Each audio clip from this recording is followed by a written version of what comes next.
예, 수업 계속하겠습니다. 말씀드린 것처럼 중소기업 졸업 유예제도 말씀드린 것처럼 5년이었고요, 그죠? 5년이었고 그리고 이런 식으로 운영이 된다. 한 번만 적용할 수 있고 그다음부터는 하지 않는다. 그리고 이제 R&D 연구인력개발 세액공제, 그죠? 그리고 통합투자 세액공제라는 것은 이게 뭔지는 모르겠지만 이런 거는 중소기업 졸업 유예 기간을 별도로 이렇게 신설해 놨습니다. 그죠? 그래서 요것과 관련해서 보니까 그죠? 신성장, 원천 기술 및 국가 전략 기술의 연구 인력 개발비에 대한 세액 공제, 그리고 통합 투자 세액 공제 적용 시 중소기업 졸업 유예 기간을 별도로 두고 있다. 그죠? 그래서 23년도 그죠? 23년도 이전에 중소기업 기준을 초과한 경우에는 3년간 유예하고, 그리고 23년 이전 그죠?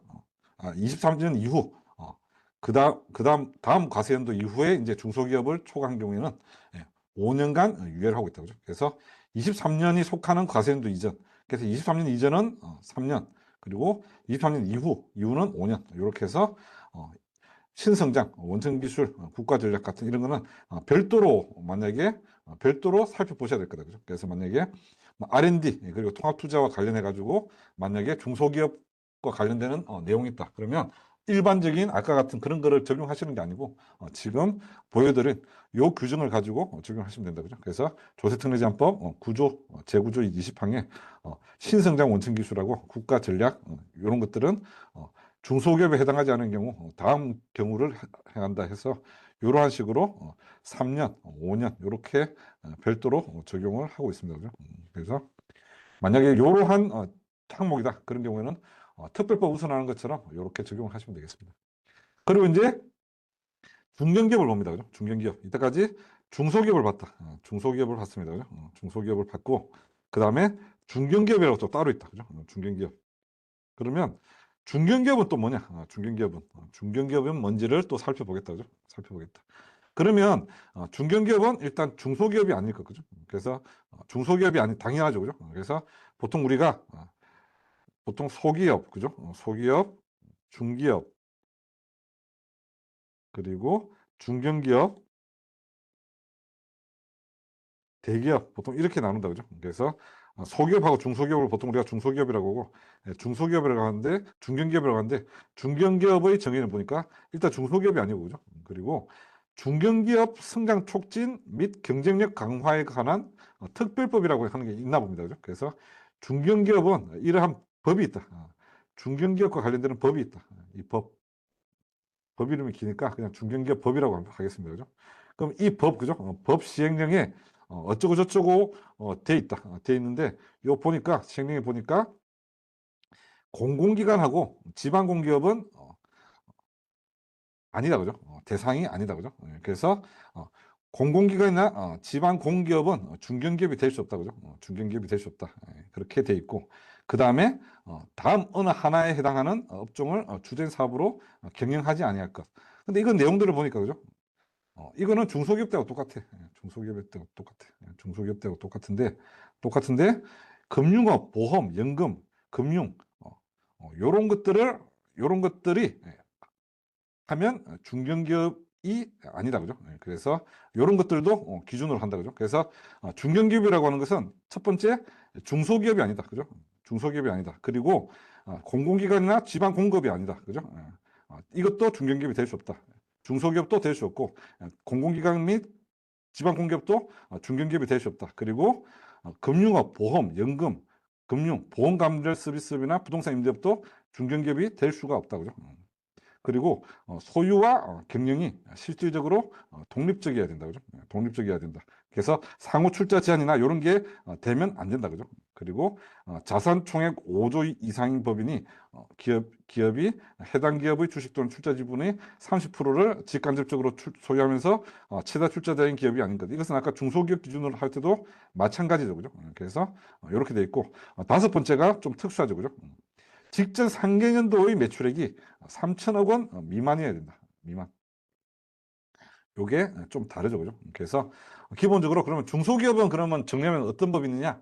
일단 중소기업이 아니어야 되고, 그죠? 아니어야 되고, 보니까 중견기업 뭐 특별법 어쩌고저쩌고 하는데 결국은 뭐다? 공공기관이나 지방공기업도 뭐다? 중견기업이 될 수 없다. 그죠? 그러면 제 이전에 뭐 이렇게 경쟁청구를 이렇게 들어온 거 보니까 공공기관 공공기관 관련되는 법인인데, 그죠? 지방 공기업이었는데, 지방 공기업이었는데, 중견기업이 뭐 만약에 10% 만약에 감면이 있어. 그러면 적용을 하려고 그랬어. 근데 우리가 요 법에 따라서, 그죠? 공공기관이나 지방 공기업은 중견기업이 될 수 없대. 예, 그래서 적용이 안 된 그런 케이스도 있었습니다. 그죠? 예, 그리고 다음 하나에 해당하는 업종을 주된 사업으로 경영하지 아니할 것. 보니까 위에 거는 중소기업 할 때 그대로 받고, 우리가 중견기업에서 추가로 봐야 될 건 뭐다? 금융, 그죠? 보험 뭐 이런 것들도 중견기업이 될 수 없구나. 중소기업과 관련되는 건 당연하고, 그죠? 그리고 이러한 것들도 중견기업이 될 수 없구나. 중견기업도 대기업에 비해서는 혜택이 있습니다. 그죠? 대기업에 비해서 혜택이 있다. 혜택이 있기 때문에 중견기업의 기준도 잘 살펴봐야 된다. 그죠? 그래서 기본적으로 중견기업이라고 하는 것은 중소기업이 아니고 공공기관이나 지방 공기업이 아니고 밑에 있는, 그죠? 이러한 업종을 주된 사업으로 해도 안 된대. 해도 안 되는데 중소기업이 안 되는 건 당연하고, 그죠? 당연하고. 그리고 또 뭐더 금융업이나 보험업, 연금업, 금융업 이런 것들도 중견기업의 대상이 될 수 없대. 부동산 임대업. 그리고 소유와 경영이 실질적으로 독립적이어야 된다. 그죠? 중소기업도 아까 그랬잖아요. 그죠? 독립적으로 돼 있어야 혜택을 주는 거지, 대기업에 섞여 있는, 대기업과 섞여 있으면 당연히 중견기업이 될 수도 없겠죠. 그죠? 그래서 소유와 경영이 실질적으로 독립적이어야 된다. 그리고 다섯 번째 보니까 중견기업이 되려 그러면 직전 3개년, 그죠? 직전 3개년 동안 3개년 평균이 3개년이 아니고 3개년 평균이 뭐다? 3천억 미만이 돼야만 우리가 중견기업에 대한 혜택을 줄 수 있어. 중견기업에 대한 혜택을 줄 수가 있다. 그래서 중견기업의 이 요건도 여러분들이 알아놓으셔야 된다. 그죠? 알아놓으셔야 된다. 예. 이거 여러분들이 일일이 다 외우고 이렇게 할 수는 없지만, 그래도 이런 게 있구나, 이런 기준이 어느 정도 있구나, 계획적으로 잡고 있고, 그리고 중견기업 성장 촉진 및 경쟁력 강화에 관한 특별법이라는 게 있구나, 나중에 적용을 할 수가 있구나. 그래서 여러분들이 나중에 이제 뭐 세액공제, 연구개발 세액공제 같은 거 보면 뭐 일반 기업은 뭐 몇 프로, 뭐 2%, 중소기업은 뭐 몇 프로, 뭐 그리고 또 중견기업은 몇 프로, 이런 게 있습니다. 그죠? 그래서 적용할 때, 그럼 이 중견기업이라는 게 뭐지? 뭐지? 이렇게 이제 살펴본다. 그죠? 그래서 소기업하고 중기업하고도 또 나눠집니다. 그죠? 이런 것들도 나중에 실익이 있다. 그죠? 나중에 여러분들이 살펴볼 실익이 있다.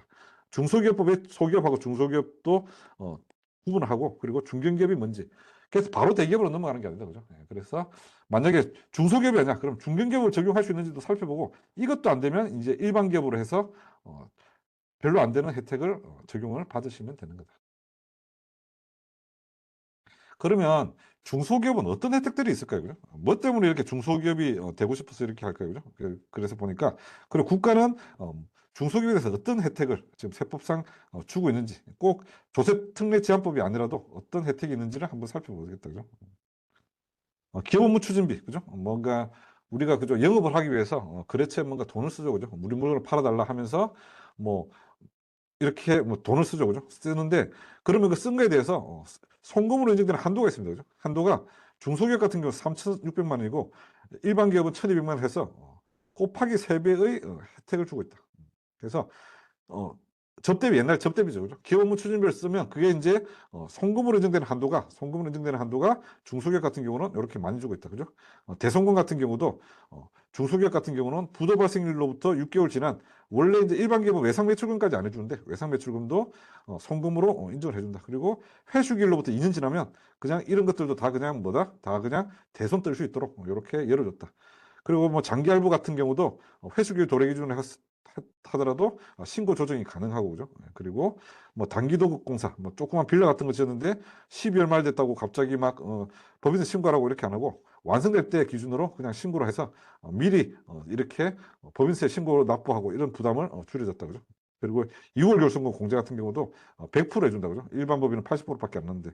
그리고 결손금 소급 공제도 중소기업에 대해서만 가능하고. 그리고 최저한세를 7%를 기준으로 한다. 그죠? 최소한 이만큼은 무조건 내라 하는 게 7%다. 일반 기업은 10%인데, 그죠? 7%까지만 해주기 때문에 이것도 혜택이다. 그죠? 그리고 분납도 2개월. 그리고 중간 연납 의무도 30만 원 미만인 경우에는 면제 혜택 같은 게 있다. 이러한 여러 가지가 있고, 그리고 뭡니까? 이제 조특법상의 혜택이 나오겠죠. 그죠? 그러면 이제 본격적으로 혜택들을 한번 보겠다고요. 그래서 중소기업에 대해서 상당히 이제 한 시간 동안 중소기업에 대해서 설명을 드렸다, 그죠? 중소기업이 어떤 게 중소기업인지, 그죠? 그러면 지금부터 하는 이것들은 그냥 인트로 개념이다, 인트로. 그냥 이런 것들이 있더라. 지금 만약에 이걸 가지고 하면, 그죠? 6조 창업 중소기업까지만 가지고도 2시간을 할 수 있고, 그리고 중소기업 특별 세감만 가지고도 2시간을 할 수가 있죠, 그죠? 예, 그렇게 깊이 들어가면 한정 끝도 없지만 지금 우리가 2시간 안에 이걸 다 할 수가 없죠, 그죠? 그리고 1시간은 중소기업에 대한 전반적인 내용을 설명을 드렸기 때문에 지금 할 수 있는 것은 인트로, 중소기업이 되면 이런 것들이 있구나 정도만 여러분들이 한번 살펴보시면 되겠습니다, 그죠? 그래서 창업 중소기업, 이건 중소기업인데 창업을 했대. 그러면 우리 국가가, 그죠? 국가가 중소기업을 창업을 하면 뭔가 혜택을 주려고 하고 있구나. 세제적인 혜택을 주려고 하고 있구나. 예, 보니까 대통령령으로 정하는 중소기업. 아까 저기 주 6조 봤죠, 그죠? 대통령령으로 정하는 중소기업이라고 하면 보니까 이게 이제 시행령에 가가지고 뭐 중소기업 기업법 해가지고 별표 이렇게 갔잖아요, 그죠? 거기에 적용이 되는 중소기업이 됐어, 그죠? 이러한 중소기업이면 보니까 27년 12월 31일 이전에 만들어진 창업한 중소기업, 그죠? 창업한 중소기업. 이 보니까 창업 중소기업이라고 합니다, 그죠? 그리고 중소기업 창업지원법에 따라서 만들어진 창업센터, 창업보육센터 사업자라고 하는 게 있나 봅니다, 그죠? 그래서 창업 중소기업하고 창업보육센터 사업자로 지정받은 내국인, 창업보육센터 사업자라고 하는 게 있나 봅니다, 그죠? 요것에 대해서는 어떻게 한다? 최초로 소득이 발생한, 그죠? 3년도, 그죠? 최초로 소득이 발생한 3년도 기준으로 그 다음 4년도까지 해서 4년 이내. 그러니까 최초에 1년 생겼죠, 그죠? 생기고 그 다음에 플러스 4년. 그래서 5년 동안 뭐다? 세액 감면이 있다, 세액 감면. 그러면 창업 중소기업의 형태가 여러 가지잖아요, 그죠? 그럼 창업 중소기업인 경우에 보니까 이게 이제 수도권 과밀억제권역 외에서 했는지 아닌지 뭐 이런 거에 따라서 지분, 그리고 청년이 창업을 했는지 뭐 이런 거에 따라서 100%, 50%뭐 이런 식으로 해서 세액 감면이 이루어진다, 그죠? 보니까 수도권 과밀억제권역 외에서 하고, 그리고 또 청년이 그러면 100%, 그리고 이제 수도권 과밀억제권역에서 창업을 했지만 뭐 청년이다 뭐 이렇게 뭐 어쩌고저쩌고 청년이구나, 아니면 수도권 과밀억제권역 외인데 저기 창업을 했다, 이런 경우에는 50%에서 이런 구체적인 구분 기준이 조금씩 다릅니다, 그죠? 구분 기준이 다른데 어쨌든 큰 혜택은 청년에게 더 많은 혜택, 그리고 수도권 과밀억제권역 외에 더 많은 혜택을 주고 있습니다, 그죠? 그렇지만 여러분들이 이걸 하나하나 일일이 살펴보는 것보다는 창업을 했고, 그죠? 혜택을 준다. 예, 보니까 창업 중소기업에 대해서 혜택을 주고 있다, 그죠? 그래서 보니까 창업 중소기업하고 창업 중소기업, 중소기업 창업 지원법에 따른 창업 보육센터 사업자 이런 거, 그죠? 그리고 2항에 보니까, 그죠? 벤처 기업 육성에 관한 특별법, 이러한 법에 따라서 창업 벤처 중소기업이라고 하는데도 혜택을 주고 있다, 그죠? 이것도 1년 플러스 4년 해서 5년 동안 혜택을 주고 있구나. 그래서 보니까 이거는 뭐 이걸 받아야 되는데, 확인을 받아야 된다, 그죠? 이런 요건을 가졌으면 이러한 창업 벤처 중소기업이 창업을 해도 이런 혜택이 있구나. 요걸 체크를 해 놓으시면 되고, 그리고 창업을 했는데, 그죠? 창업을 했는데 업종이 뭐다? 대통령령으로 정하는 에너지 신기술 중소기업이다. 이러한 경우에도 어떻게 한다? 이러한 경우에도 감면을 한다고. 얼마? 100분의 50을 하고 있구나. 그리고 이제 최초 3년도와 4년, 이것도 똑같이 기준을 하고 있다고요. 예, 그리고 보니까 대통령령으로 정하는 에너지 신기술 중소기업이었는데 이번엔 또 뭐다? 신성장 서비스업, 그죠? 신성장 서비스업. 이것도 똑같이 4개년치로 해가지고 똑같은 기준으로 이렇게 한다. 그리고 보니까 여섯 번째는 보니까, 그죠? 1년 수익 금액이 8천만 원 이하, 8천만 원 이하다. 그럼 영세하잖아요, 그죠? 영세하면 소규모 창업 중소기업이라고 해서 이런 경우에 또 별도의 또 감면율을 적용을 한다. 근데 이게 이제 하면 끝도 없지만 전반적으로 제가 인트로만 한다 그랬잖아요. 인트로, 그죠? 인트로. 이런 게 있다.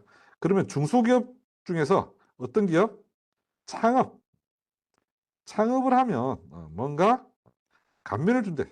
세액 감면을 해준대. 감면. 그죠? 근데 이 감면이 달라. 수도권 과밀억제권역 아니냐, 그죠? 바뀌냐, 그리고 청년이냐, 그죠? 청년이냐, 그리고 뭐 신성장 업종이냐, 그리고 벤처냐, 그죠? 뭐 이렇게 되는데 이걸 일일이 여러분들이 외울 필요는 없고 요런 게 있으니까 여러분들이 나중에 적용할 때 찾아서 적용을 하면 된다. 그죠? 그래서 인트로와 관련해서 이러한 게 있다. 요 정도만 체크를 해 놓으시면 된다. 그러면 창업이라고 하는 것도 그죠? 창업이라고 하는 것도 애매모호한 것들이 있겠죠. 그죠? 애매모호하다. 뭐 폐업했다가 그냥 다시 그냥 재기업했다. 이런 것도 창업으로 볼 수 있느냐. 이런 여러 가지의 어떤 질문이나 사례가 축적됐겠죠. 그죠? 질문이나 사례가 축적됐었거든. 그래서 뭐 기존의 사업과 연관성이 없는 완전히 다른 걸 해야 되는데 이게 어디까지를 그렇게 볼 것이냐에 따라서 여러 가지 이런 사례들이 다 있을 거다. 그죠? 이걸 제가 이제 다 설명을 드리고 자세하게 이렇게 하면 좋겠지만 지금 시간이 얼마 남지 않았죠. 그죠? 그래서 이러한 디테일한 것들은 여러분들이 하나하나 그죠? 상담 사례라든지 판매, 해석, 예규 같은 걸 보고 여러분들이 구체적으로 창업이라는 게 어떨 때 창업이 되는 건지에 대한 구체적인 것들을 여러분들이 한번 살펴봐야 되죠. 그죠? 지금 제가 말씀드리는 거는 아까 중소기업의 정의가 있었고, 그죠? 중소기업 정의가 있었잖아요. 그죠? 그러면 이 중소기업이, 그죠? 이 중소기업이 창업을 했어. 창업을 했으면 몇 조? 조특법 제6조에 따라서, 그죠? 6조에 따라서 적용을 해. 근데 이 창업을 하면 감면을 해주는데 감면에 대한 창업에 대한 개념들은 이런 식으로 창업으로 보는 경우가 있고, 그죠? 그리고 창업으로 보지 않는 경우가 있다, 그죠? 그래서 이런 것들 보면 뭐 합병이나 분할했는데 같은 종류의 사업을 하는 경우 이런 거는 창업으로 보지 않고, 그죠? 창업으로 인정하는 경우가 있다, 그죠? 이렇게 하면 종전의 사업에 쓰는 게 30% 미만, 3년경세 30% 미만 있고 뭐 이러한 경우에는 창업으로 인정할 경우가 있대. 근데 요거를 이제 일일이 이제 세밀하게 보기에는 미시적으로 보기에는 시간 관계상 실익이 적기 때문에 이런 것들은 여러분들이 이러한 사례들을 나중에 이제 지금 여러분들이 교재를 가지고 있잖아요. 그죠? 교재를 가지고 있으니까 한번 이렇게 한번 보세요. 그죠? 봐가지고 뭐가 되고 안 되는지는 여러분들이 이런 것들을 개별적으로 살펴보시면 된다. 그죠? 그러니까 여러분 중요한 거는 창업을 하면 그리고 중소기업을 창업을 하면 어떻게 한다? 감면을 해야 된다. 세 감면. 그죠? 이게 중요한 거다. 그래서 이런 것들은 관련해서 이러한 이제 해석 같은 게 이렇게 나온다 그죠? 여러 가지 질문을 하고 우리가 받아야 돼요, 안 받아야 돼요, 이게 창업이 맞나요? 뭐 이런 여러 가지 해석들은 여러분들이 디테일한 것들은 여러분들이 살펴보시면 된다 그죠? 그리고 이제 감면 대상자. 그럼 감면 대상자 어떤 게 있다? 수도권 가미력제권 외에서 창업한 거죠. 요런 게 대상자고, 그죠? 그리고 청년 창업. 요런 경우도 이제 해당이 된다, 그죠? 그럼 청년 같은 경우는 15세에서 34세 이하를 보통 청년이라고 한다. 그리고 소규모, 아까 8천만 원 이하도 뭐다? 요것도 이제 공제 대상, 감면 대상이라고 그랬죠, 그죠? 그리고 창업 벤처, 아까 확인을 받는 거죠. 벤처 어쩌고 저쩌고. 그리고 창업 보육센터, 아까 1항에 나왔죠, 그죠? 요것도 체크를 하고. 그리고 에너지 신기술 기업, 그리고 에너지 신성장 서비스업 영위기업 같은 경우는 요러한 그죠? 수도권 가미력제권 외고 그리고 창업 벤처 중소기업이고 그리고 에너지 신기술을 하는 요러한 법인이 그죠? 요렇게 수도권 가미력제권 외 창업 중소기업과 창업 벤처 중소기업, 에너지 신기술 중소기업에 해당하는 경우 위에 요 네 가지 그죠? 요 네 가지에 해당하는 경우로서 이러한 업종을 하는 이러한 대상자들이 이러한 대상자들이 신성장 서비스업을 영위를 하면 요것도 뭐 어떻게 한다? 다 되는 게 아니고 요 세 가지 요 세 가지에 해당하는 업자들이 창업자들이 신성장 서비스업을 하면 요것에 대해서 뭘로 본다? 창업 중소기업에 대한 세감면을 적용을 해주겠다는 거죠. 그래서 이러한 내역들을 살펴볼 필요가 있다. 그러면 감면이잖아요, 그죠? 감면이라고 하면 어떠한 업종, 감면이라고 하는 것은 어떠한 업종에 대해서 해주는 거다, 그죠? 해주는 거다. 그러면 보니까 수도권 감면성 외 청년, 소규모, 창업벤처는 대상업종이 뭐다? 이러한 것들을 감면업종으로 본대, 대상업종으로 본대. 그리고 창업보육센터 사업자는 별도로 대통령이 따로 있고 에너지 신기술 중소기업도 대통령령으로 따로 정하고 있다, 그죠? 그리고 신성장 서비스 영위기업은 신성장 서비스 업종을 별도로 열거를 하고 있다, 그죠? 그래서 신성장 서비스 대상업종은 이러한 것들이 있다, 그죠? 그래서 여러분들이 이거를 일일이 다 외울 수는 없죠, 그죠? 암기할 수는 없다. 그렇지만 여러분들이 찾아서 적용하면 된다. 여러분 이걸 일일이 어떻게 다 볼 수가 있습니까? 그죠? 그래서 요 정도의 큰 틀을 여러분들이 가지고, 여러분들이 적용을 하면 된다. 그래서 창업을 했으면, 창업을 했고 중소기업이면, 뭔가 혜택이 있겠네. 그러면 우리가 뭐 이거는 50%, 뭐는 100%이니까 어디에 적용이 될지를 여러분들이 잘 살펴보시면 된다. 그죠?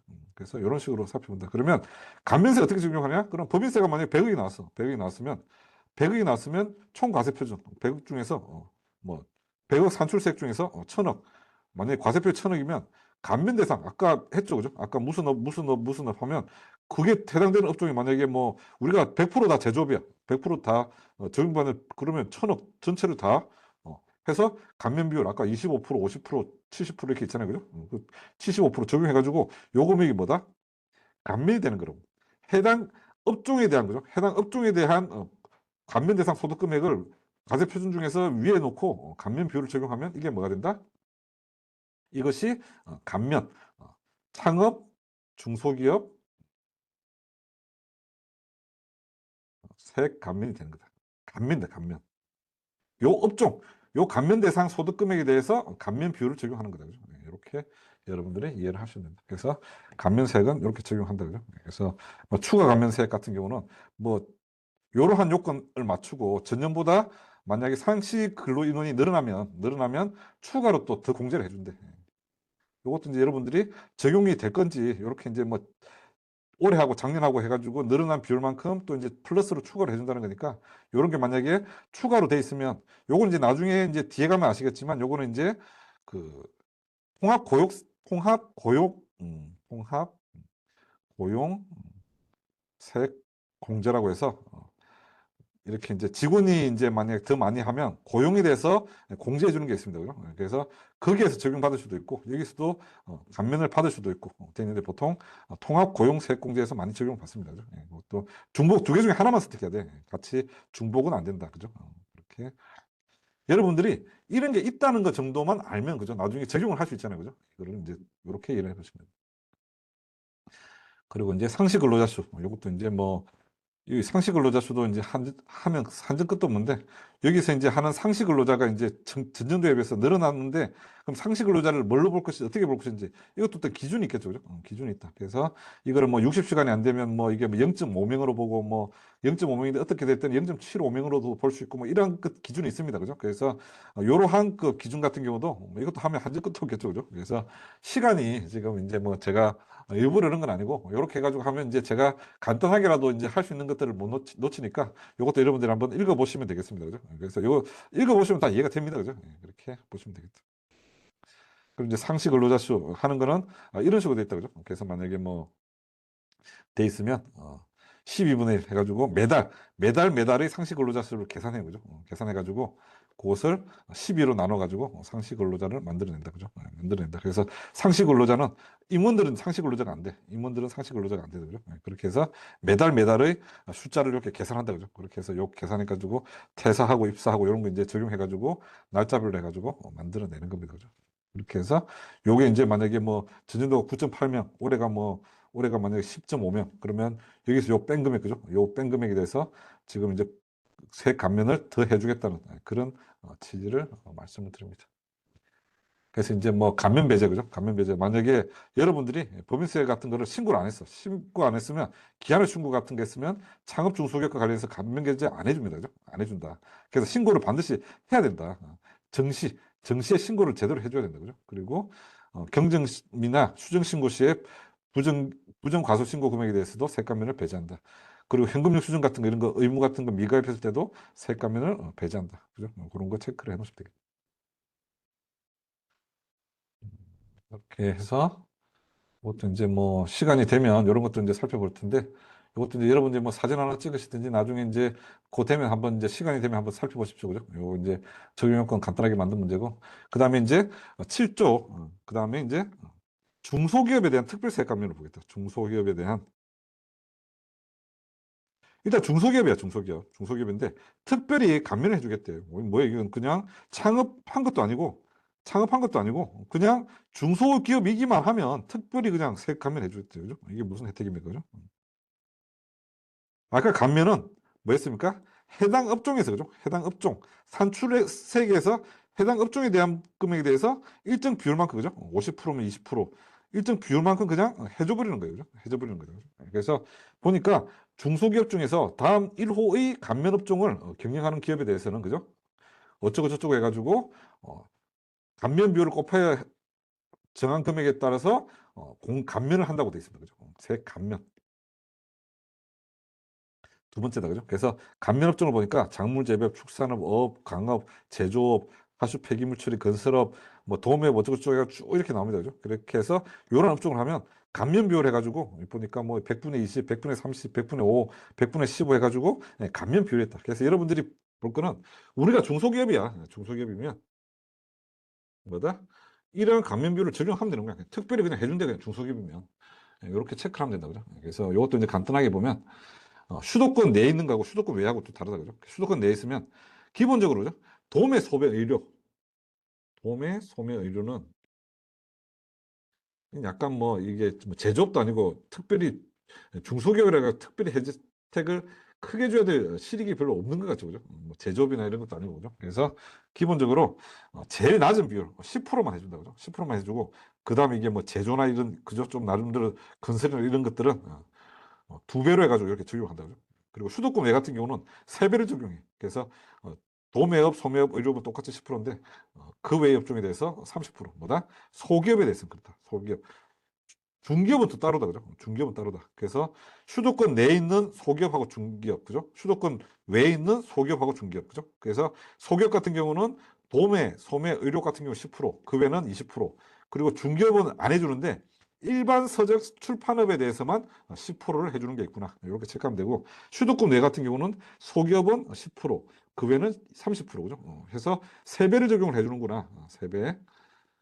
그리고 중기업 같은 경우는 5%, 15%에서 세배를 적용하는구나. 이런 것들을 여러분들이 굳이 암기하기보다는 적용을 하면 되겠죠. 그죠? 적용을 하면 된다. 그래서 여러분들이 딱 보고 우리 해당 업종 찾아서 그 업종에 따라서 감면 비율을 그렇게 하면 된다. 그죠? 산출세 곱하기 과세 표준 중에 감면 대상 소득으로 해서 감면 비율을 적용을 하면 되는 거죠. 그래서 여러분들이 6조에 그죠? 창업 중소기업이라는 게 있구나. 이건 창업할 때 한 5년 정도 해주는구나. 소득 생기고 나서. 그 다음에 우리 특별세 감면 같은 경우는 뭐다? 그냥 중소기업이기만 하면 해당 업종이기만 하면 어떻게 한다? 해줘. 근데 이걸 어떻게 한다?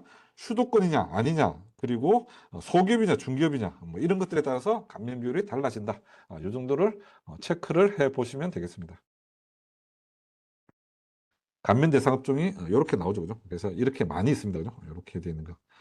그래서 우리가 가지고 있는 중소기업이 그죠? 중소기업이 어떤 업종이 있는지 살펴보고 그죠? 그래서 아까 적용될 수 있는 적용 비율을 여러분들이 찾아보시면 되겠습니다. 이걸 여러분들이 어떻게 다 배우겠어요, 그죠? 저희도 다 외워줬고 그때그때 적용만 하면 되는 겁니다, 그죠? 그래서 이제 뭐 유의사항 같은 것도 뭐 이렇게 해서 이제 기준 같은 게 있겠죠, 그죠? 그렇게 해서 이제 본점하고 주사무소가 수도권에 있는 거하고 수도권 외에 있는 거하고 이렇게 막 헷갈리고 막 이사도 가고 여러 가지가 있잖아요, 그죠? 그런 것들에 대한 어떤 기준을 두고 있다. 그래서 여러분들이 관련해서 헷갈리시면 요 기준을 따라서 살펴보시면 되겠습니다. 그리고 아까 다 살펴본 거죠, 그죠? 아까 그 창업 중소기업 할 때도 봤습니다. 무신고나 기한후 신고할 때 안 되고 부정과속, 미가입, 현금융 수정 이런 것들 다 안 된다, 그죠? 그리고 구분 격리해야 된다. 그래 그렇게 해야 업종별 감면을 해줄 수 있으니까, 그죠? 그런 것도 체크를 해 놓으시면 됩니다. 그 다음에 이제 연구 인력 개발비에 대한 세액 공제입니다, 그죠? 요거는 이제 엄밀히 따지면 중소기업에게만 해주는 건 아니다. 중소기업에게만 해주는 건 아니다. 아니더라도 된다. 단지 뭐다? 공제율이 다르다. 공제율이. 공제율이 중소기업에 대해서 좀 더 많이 해준다. 그죠? 그 정도 체크를 하시면 되겠다. 그럼 이제 연구 인력 뭡니까? 연구비는 뭔가 연구를 하는 데 들어간 돈, 인력. 우리 직원들의 인력, 그죠? 뭐 인력 같은 경우도 그죠? 뭐 게임 회사나 아니면 뭐 자바 같은 거, 그죠? 뭐 이런 프로그램 뭐 이런 거 하면서 그죠? 뭐 엄청 비싼 돈 들여서 훈련시킬 수 있잖아요, 그죠? 이러한 것들, 이러한 것들에 대해서 만약에 투자를 했으면 물건에 뭐 연구에 투자를 하든지 아니면 인력에 투자를 했으면 일정 부분을 세액 공제를 해준대, 세액 공제. 근데 공제를 하는데 세 가지가 있어. 1번이 신성장 원천 기술,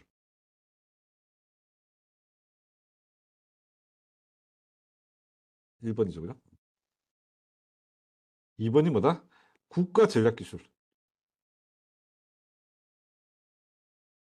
2번이죠. 그 다음에 3번이 일반 연구인력 개발, 연구인력.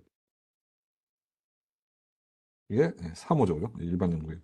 그렇게 해서 요게 이제 적용 금액이 다르다. 그래서 중소기업에 해당하다, 뭐 중소 그 밖에 어쩌고저쩌고 해가지고 달라지죠. 그죠? 달라진다.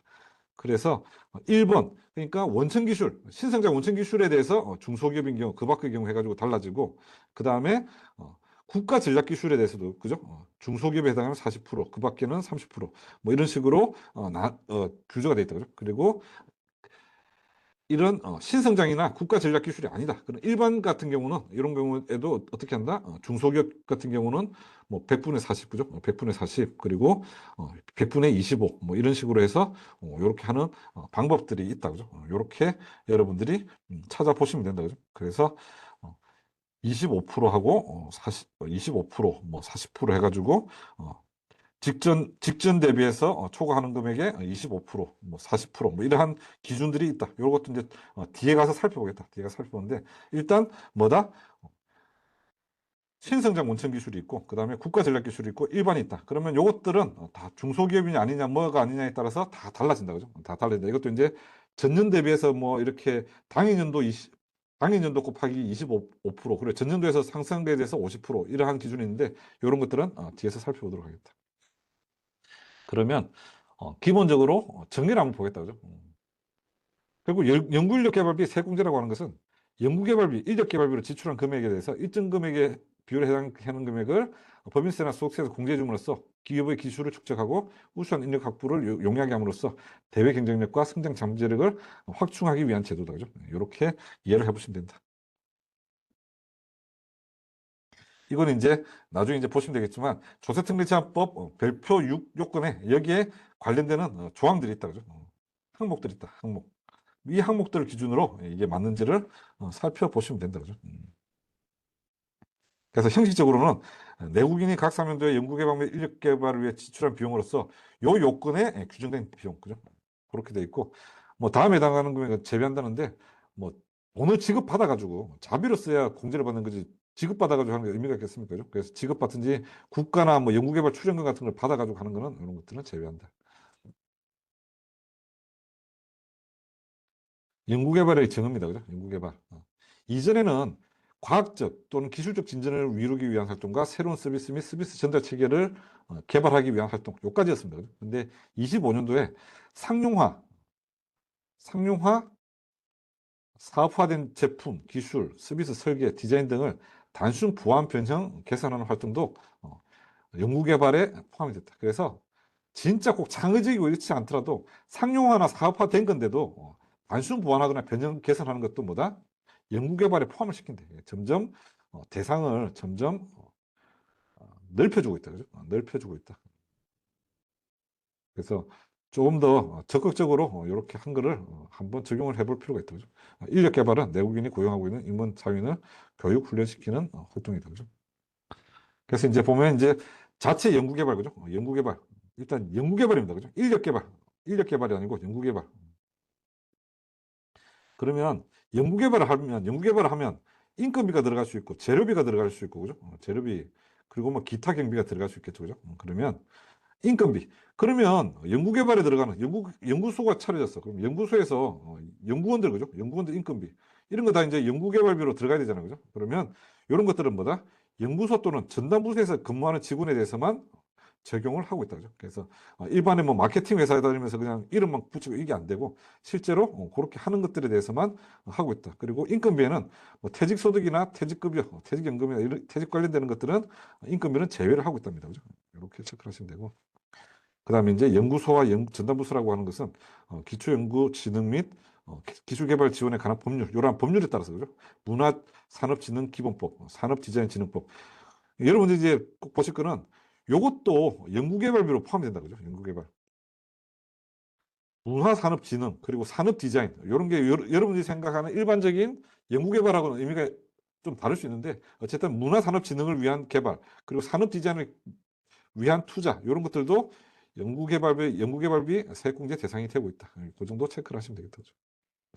그리고 이제 연구원은 뭐 이런 것들이고 그죠? 그리고 이제 뭐 주주인 임원이나 뭐 10% 이상 초과하고 있는 출자 지분을 가진 이런 사람들이 연구원으로 들어가 가지고 인건비로 해가지고 공제를 받는데 이런 것들은 적용이 되지 않는다. 그래서 실무상 연구개발세공제에서 공제가 많이 배제되는 이런 유형이다. 그죠? 그래서 이러한 것들은 대상이 되지 않는다. 인건비 대상이 되지 않는다. 그리고 연구개발 서비스. 하도급을 줄 수도 있겠죠. 그죠? 연구개발 서비스. 해가지고 우리가 뭐 전문적으로 연구개발, 우리가 연구를 A, B, C를 하고 있는데 C는 그죠? C는 이쪽에다가 하도급을 주는 거야. 뭐 밑에다가 위탁을 주는 거야.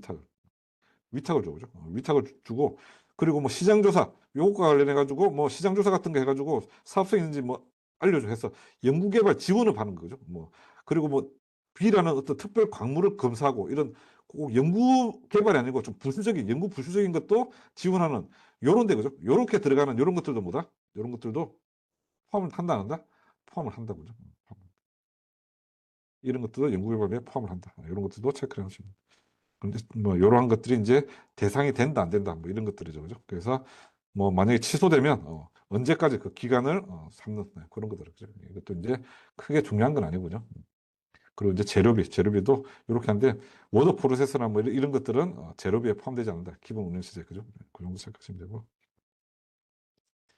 그리고 뭐 연구개발 같은 거 하는데 만약에 뭐 다른 기관하고 공동 연구개발하면서 돈이 들어갔다. 그것도 위탁이나 공동개발 같은 경우도 이것도 포함한다. 꼭 우리가 직접 연구소를 차려서 안 하더라도 위탁 연구도 포함이 된다. 그죠? 공동 연구도 된다. 그렇게 이해를 해보시면 되겠다. 그래서 이것도 이제 뭐는 되고 뭐는 안 되고 이제 그런 것들이 많겠죠. 그죠? 그래서 이런 것들도 여러분들이 이러한 사례들 같은 거, 해석 같은 거 보면서 여러분들이 체크를 하시면 되고, 기본적인 내용들은 이런 것도, 이건 이제 인력 개발입니다. 그죠? 그래서 뭐 근로자 능력 개발법 뭐 법에 근거해가지고 만약에 뭐 개발 훈련을 했다. 그리고 뭐 인력 개발이나 지도를 위해서 지출한 비용, 뭐 생산성 향상을 위한 인력 개발비, 뭐 어쩌고 교육비 뭐 이런 것들도 다 뭐다? 이것도 다 세액공제의 대상이 될 수가 있다. 그죠? 그래서 이러한 것들을 살펴보시면 되고요. 그리고 이제 일반 연구, 이게 아까 3호였죠. 그죠? 3호 있고, 여기 아까 1호 있고, 여기 2호 있다. 그죠? 해가지고 비율이 일반 중소기업이 그죠? 이게 지금 보면 그죠? 일반 중소는 단기분 20%, 증가분 50%, 그리고 신성장 같은 경우는 30%, 그리고 국가 전략 같은 거 40% 해가지고 좀 다르죠, 그죠? 그리고 이제 중소기업, 중견기업 아까 봤죠, 그죠? 아까 중견기업의 정의 아까 봤습니다, 그죠? 그래서 중견기업 같은 경우는 이렇게 하고 대기업 같은 경우는 확 줄어들죠, 그죠? 그래서 중견기업도 의미가 있다. 중소기업만큼은 아니지만 중견기업도 대기업에 비해서 이렇게 많은 공제를 더 많이 받고 있다. 그죠? 그래서 요렇게 해서 요런 율이 있구나. 이거 나중에 이제 적용을 하시면 됩니다. 그죠? 적용을 하시면 된다. 그래서 뭐 공통재료비 이런 거는 만약에 뭐 공통재료비가 들어갔어. 뭐 국가 전략에도 포함되고 신성장도 일반 연구비 들어갔으면 이거를 인건비를 기준으로 안분을 계산하면 된답니다. 그죠? 이런 것들도 나중에 이제 기계적으로 여러분들이 적용을 하시면 된다. 그죠?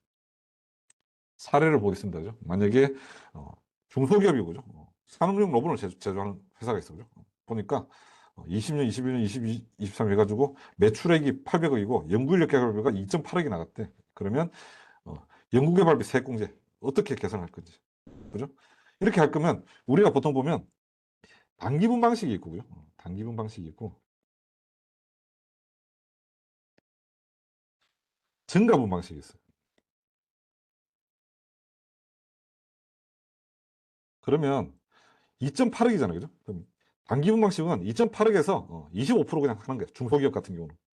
그러면 요 금액에서 그냥 25% 하니까 7천만 원이 나왔잖아요. 그죠? 이렇게 하는 게 있고, 증가분 방식은 뭐야? 전년도에 비해서 늘어난 금액. 얼마가 늘어났어요? 5천만 원이 늘어났죠. 그죠? 곱하기 50%. 그러면 2,500만 원이죠. 그죠? 그럼 두 개 중에서 유리한 걸 적용하면 돼. 그럼 7천만 원하고 2,500만 원 뭐가 좋아? 그러면 7천만 원이 좋잖아요. 그죠? 7천만 원은 세액공제를 하는 거야. 이게 뭐다? 일반 연구개발 세액공제. 일반 연구개발. 그죠? 세액공제가 된다. 기본적인 틀은 그렇다. 그죠? 그래서 당연연도 곱하기 25%를 곱하든지 아니면 전년도에 대해서 증감분에 대해서 50%를 적용하는지 세율은 없지만 그죠? 이렇게 이제 적용된다. 그래서 두 개 중에서 유리한 거 그죠? 큰 거를 적용하면 된다. 그래서 일반 연구개발 세액공제는 이런 식으로 하는 방식이다. 그죠? 그 다음에 중견기업이고 반도체 제조를 하고 있고 차세대 전자정보 디바이스 보니까 이거는 보니까 아까 1호하고 2호죠. 1호하고 2호가 뭐였죠? 뭐 국가 어쩌고 저쩌고 뭐 신성장 뭐 이런 게 있었잖아요. 그죠? 그 관련되는 거 있다. 그죠? 그래서 이것도 매출액 4,500억, 연구인력 개발비 8억이 돼 있다. 그죠? 이것도 이제 살펴보면 보니까 8억 곱하기 20%다. 이게 뭐다? 단기분, 단기분. 이렇게 하는 거죠. 이렇게 하는 거고, 여기 보면 그죠? A하고, A하고 또 B가 있다. 그죠? 그 다음에 이렇게 해주고 나서 매출액 대비해가지고, 그죠? 매출액 대비해서 신성장 원천 연구개발비가 전체 수익 금액에서 차지하는 그 나누기 한 그 비율 가지고 곱하기 3. 곱하기 3을 하고, 그리고 이제 10%를 한도로 해가지고, 요 금액을 추가로 플러스로 더 해주겠대. 이것도 마찬가지죠. 그죠? 이것도 이제 국가전략연구개발비를 전체 수익 금액에서 나눈 비율에서 곱하기 3을 한 금액을 10% 한도로 해가지고, 요거를 추가로 더 공제를 해주겠대. 그죠? 그러면 지금 8억이잖아요. 그죠? 8억 곱하기 요 8억에 대해서 플러스 추가로 더 공제를 해주는 게 뭐다? 총수익 금액분의 총수익 금액분의 8억 요 비율 곱하기 3배를 하고 10%를 한도로 해가지고 요거 한 금액이 426만 원이 나왔어. 그죠? 요거를 플러스를 해주겠대. 추가를 해주겠대. 이게 뭐다? 1호하고 2호. 신성장하고 국가 전략은 이런 식으로 처리를 한다. 그죠? 그래서 당해급 플러스, 그죠? 당해급 플러스 비율로 해가지고 아까 뭐 했습니까? 연구개발비에 대해서 저 총수익 금액에서 이 신성장 아니면 이렇게 이제 국가 전략이 차지하는 그 금액 비율 곱하기 3을 해가지고 10%를 한도로 해가지고 그 금액을 추가로 더 공제를 해준다는 겁니다. 그죠? 그런 식으로 되어 있는 게 연구개발 세액공제와 관련되는 항목들이다. 그러면 신성장 원천 기술은 뭐냐? 이런 것들을 신성장 원천 기술을 한다. 국가 전략 기술 이런 것들을 한다. 그래서 여러분들이 적용이 되는지는 이렇게 보면 되겠죠. 그죠? 이거는 이제 해마다 플러스 되고 마이너스 될 수도 있으니까 해마다 그 기준을 찾아보시면 된다. 그죠? 그래서 조특령 별표 7, 조특령 별표 7-2의 규정이 있다. 그죠? 그래서 일반 연구개발비하고 같이 연계해서 살펴보시면 된다. 그래서 이거는 공제율이 달라지죠. 그죠? 공제율이 달라질 수 있다. 이렇게 살펴보면. 이것도 이제 뭐 부적격 사례, 뭐 그리고 이제 적격 사례 이렇게 보죠, 그죠? 이것도 이제 아까 마찬가지죠, 그죠? 아까 봤던 거하고 똑같다 해가지고 해당 연도 1억 곱하기 25% 이렇게 하는 거고, 그죠? 그리고 이게 보니까 전년도가 해당 연도 1억이고, 그죠? 전년도가 8천만 원이면 요거에 2천만 원, 그죠? 차이 2천만 원 곱하기 50%, 1천만 원. 요거 두 개 중에서 큰 금액 2,500만 원 적용하는 거죠, 그죠? 그래서 이러한 기준을 여러분들이 서식도 한번 간단하게 살펴보실 필요가 있다, 그죠? 이것도 이렇게 보시면 된다, 그죠? 시간이 없기 때문에 이걸 여러분들이 나중에 이제 한번 보고 한번 여러분들이 정리를 해 보시면 되겠습니다. 통합투자세액공제입니다, 그죠? 통합투자세액공제. 통합투자세액공제. 요거는 이제 공제다. 세액공제, 그죠? 세액공제. 대통령령으로 정하는 내국인이 1호 감옥 또는 남옥에 해당하는 자산의 투자. 1호 감옥 또는 나호. 1호의 감옥 또는 남옥, 그죠? 여기에다가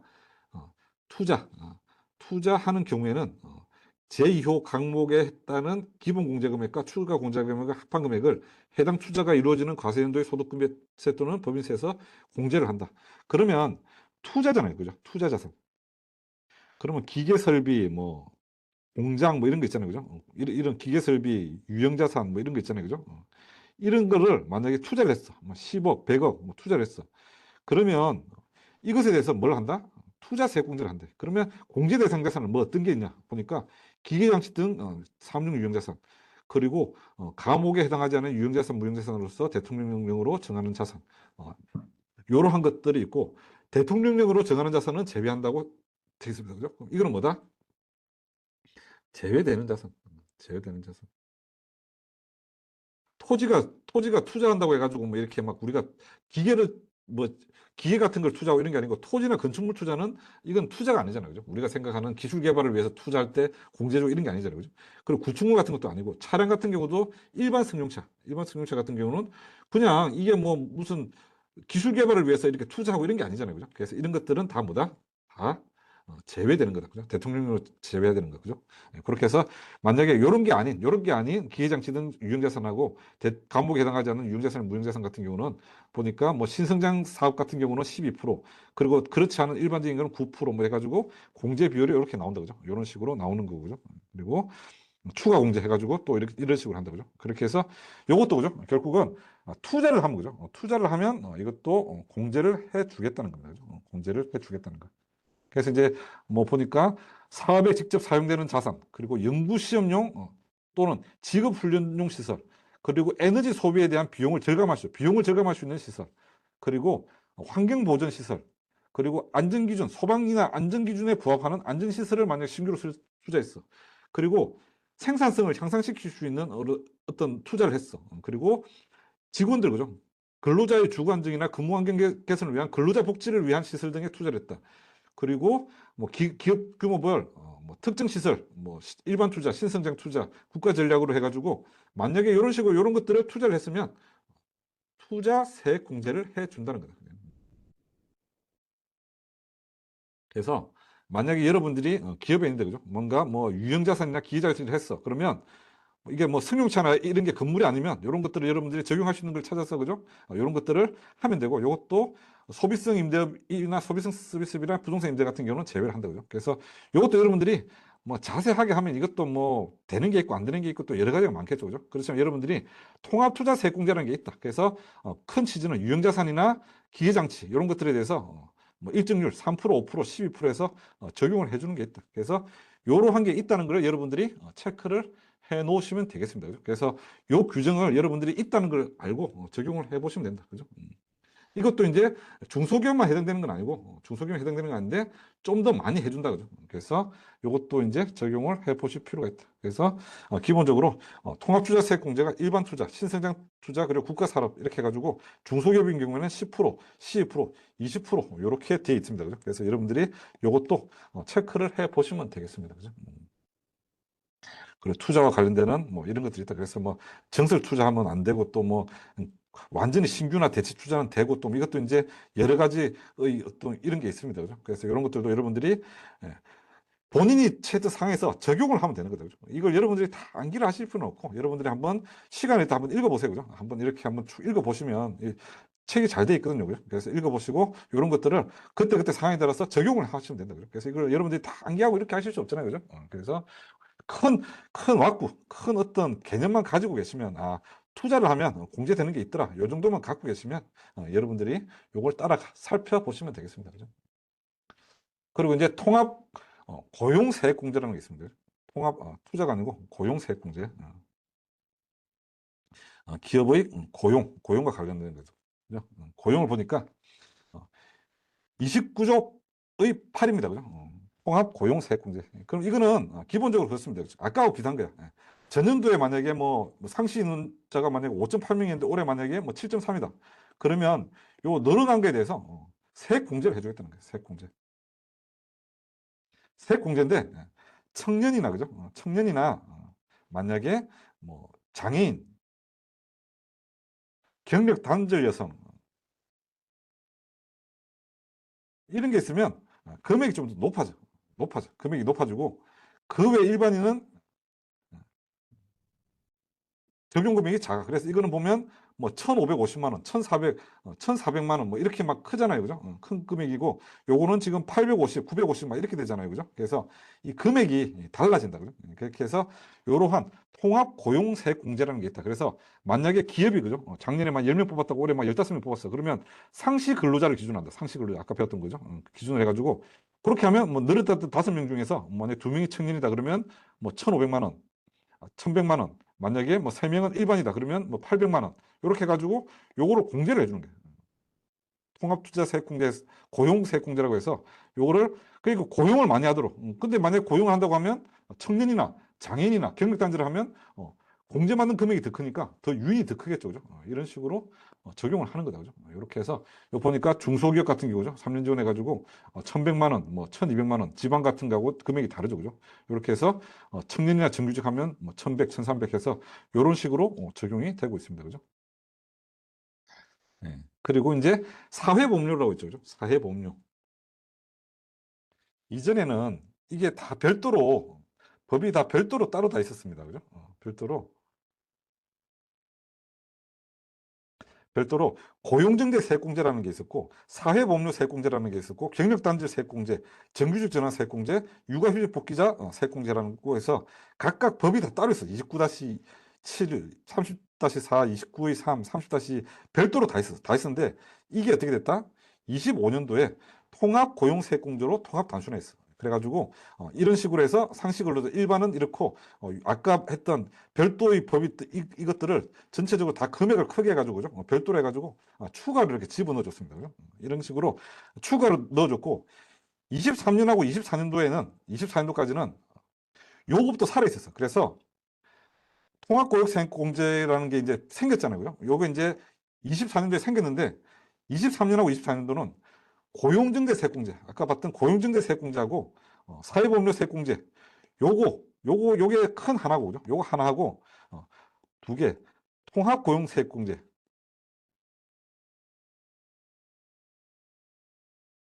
둘 중에서 아무거나 적용하면 돼. 둘 중 아무거나 적용하면 됐어. 23년도하고 24년도는.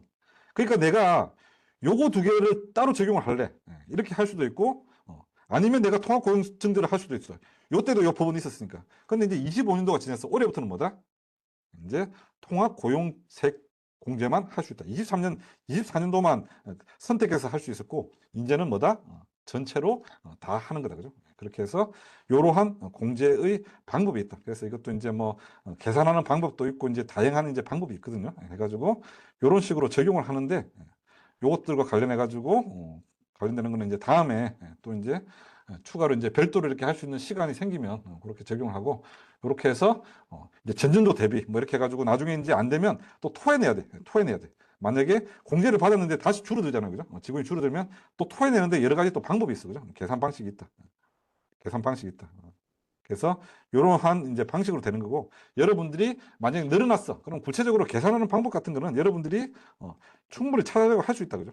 큰 여러분들이 방향이나 어떤 개념만 갖고 계시면 이런 것들은 여러분들이 하실 수가 있죠. 그죠? 그래서 이런 것들은 지금 시간 관계상 요거를 일일이 이렇게 할 수는 없고 그죠? 그래서 이런 식으로 적용이 된다. 그리고 중소기업 사회보험료세공제는 24년까지니까 이제 앞으로는 요거는 적용을 할 수가 없다. 그래서 지금 이후 페이지는 거죠. 이거는 이제 사문화되는 거다. 그죠? 이제는 이제 25년도부터는 적용이 할 필요가 없다. 통합고용세공제로 다 통합으로 다 바뀌었으니까 그죠? 그래서 요거는 별도로 볼 필요가 없다. 그죠?